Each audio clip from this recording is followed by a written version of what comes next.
Éliot, thanks so much for sitting down. We're in beautiful St. Moritz. It's not a bad way to live a life and make a paycheck, eh? Yeah, there's definitely a worse place to be right now. My nose is a little bit sunburnt. I need like plus 50 sunscreen here.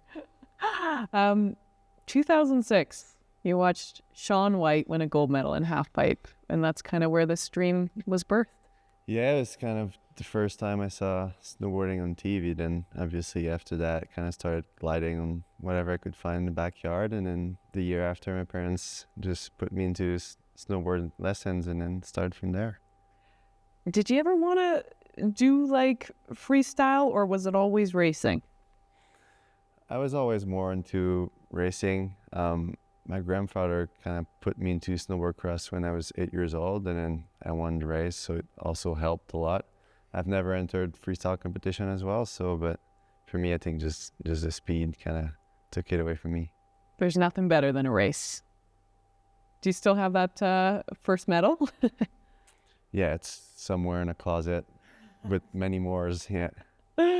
How cool is it and how special is it for you to be here with every other snowboard discipline, with every other freestyle discipline? Because it feels like it's just great preparation before an Olympic Games. Yeah, it's definitely special. Like, we're not used to be sharing a hotel with different sport. Usually it's the snowboard cross tour in all different countries, but to be here just with the Canadian athletes is something we only really get at the games or sometime world champs. But to have everybody here, it's inspiring, and also to have been following the event in the last few weeks. It's been really cool. Liam Brierley won the first slopestyle men's gold medal. I mean, that was historic. Did you watch? No, because we were racing at the same time in Austria. So it was that last Friday I think it was a big sport day for a lot of people. 4 medals. Yeah, it was, I mean, just chef's kiss. There feels like there's something really special across the board for all snowboard disciplines right now for Team Canada. Yeah, I mean, we've always been really strong in snowboarding. So to all be together here, seeing the others do really well, and it's also inspiring to do really well. You're only 23, almost 24. April 19th, you're in Aries. I'm a Taurus. I immediately took note of that. You have had such an amazing career already. Do you recognize that, or is it just like kind of that first stepping stone? Yeah, for sure. Like, last year was probably my biggest year ever. Obviously the Olympics, and I've had like some really great moments before.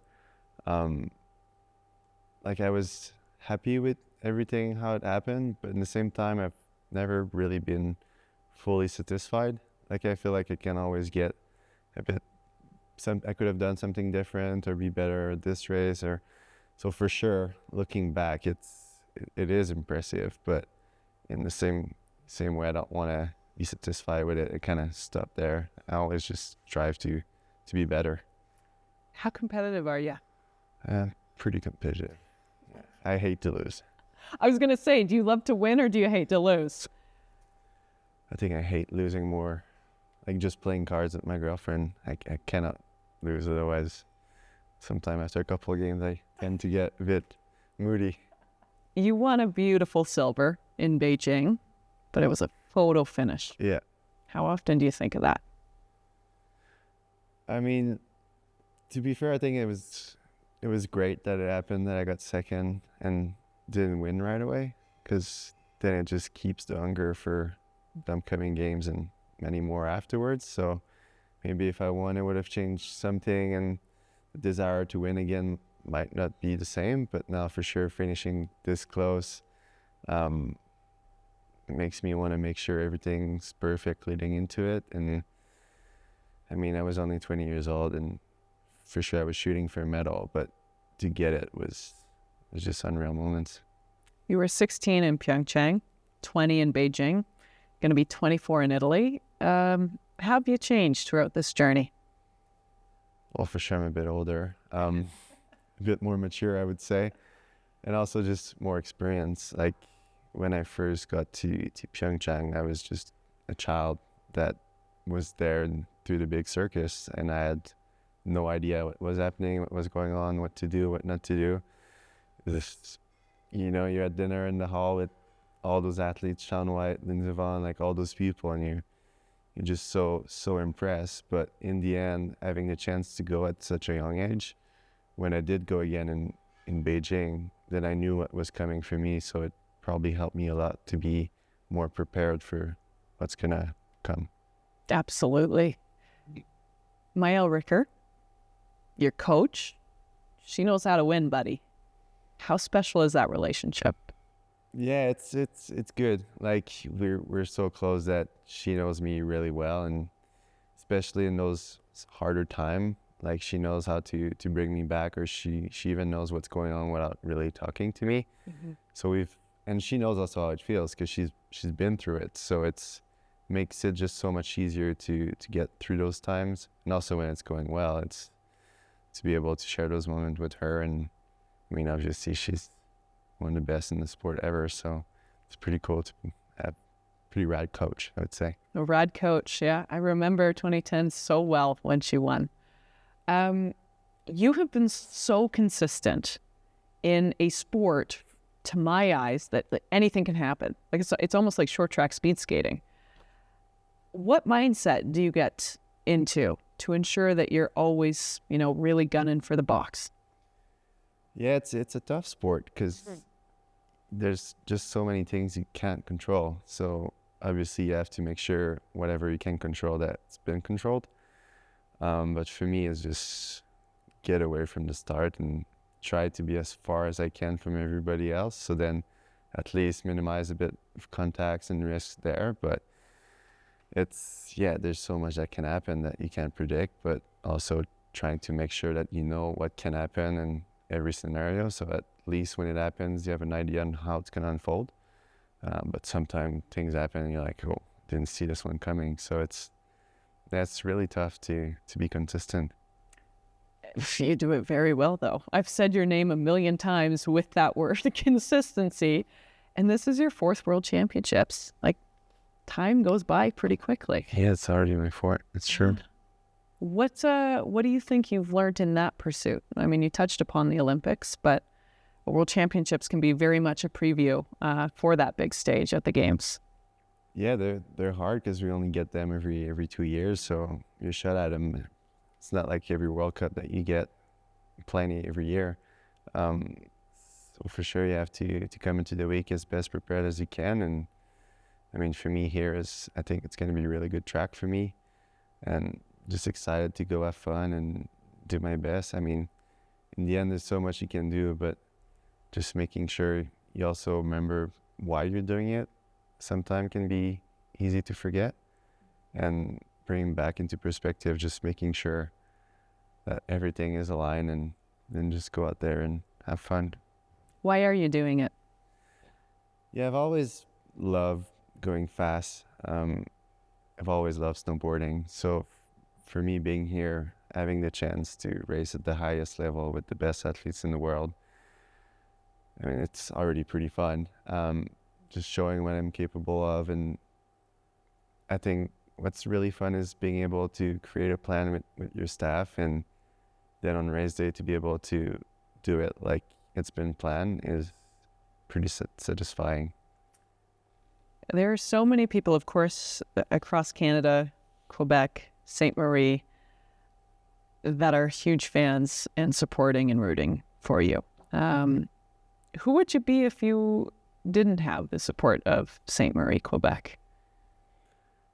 Yeah, it'd be a lot harder. Because when I started, it's a pretty expensive sport, travel a lot, and having my hometown supporting me every year doing fundraiser, and just having the community behind me to make sure I could go to those races and I could afford coaching staff and the best equipment. I mean, without that support, I don't know if I would be here right now. The next Games are in Italy. It does feel like it's full circle from 2006. I mean, as a speed skater too, I remember Cindy Clausen in Torino. And just that Games provided so many epic moments that birthed dreams. What are you looking forward to most going into Italy? Yeah, first of all, it's going to be excited to be able to have my family and friends there, with Beijing not being able to. So just being able to share a bit of those moments with my close one. And then, yeah, I think it's cool. Like if I can also inspire a few people, a few younger snowboarder to do the sport, and then it would already be a win. But again, it's like with Beijing, silver medal in individual race and then bronze in the team race. For sure, I'm looking to finish the collection. Beautiful gold. Will you be bringing Monopoly Go to the Olympics? It comes everywhere I go. It's always in my backpack, ready to go. Does it not just, but does that fire you up before you're going to a race? You're like, okay, I got to put the cards away. Yeah, I usually play more in travel or when we have lots of time to kill, but it's always fun. Also, it's a good distraction. I think that the racing and stuff takes so much out of us that if you can disconnect for an hour or two and just not think about snowboarding, I think it's pretty healthy as well. It can, at times, when you are racing, almost become an obsession, right? And you are right. You need to kind of let off some steam. Aside from, all jokes aside, how do you find that balance? Because again, so consistent across the board. It's very impressive. Yeah, that's a tough one. Especially in the winter, everything is based around snowboarding, racing, and training. So to be able to find those moments that it's like, okay, that's enough. Like I have a week off, then for a couple of days I can just not think about it and just enjoy a more normal life. But in the same time, it's also in those weeks that you can do a lot of work that you cannot do during race week. So it's a bit of a fine line, but being able to split the two, I think having like every day for me, I always choose a time that snowboarding kind of doesn't exist. And then when I go to bed, fall asleep a bit better. Yeah. And then when I wake up, then it's game on again. But being able to switch off from it, I think is what helps me the most. You have already achieved so much. Your legacy is forever already. But what do you really hope, to leave people with?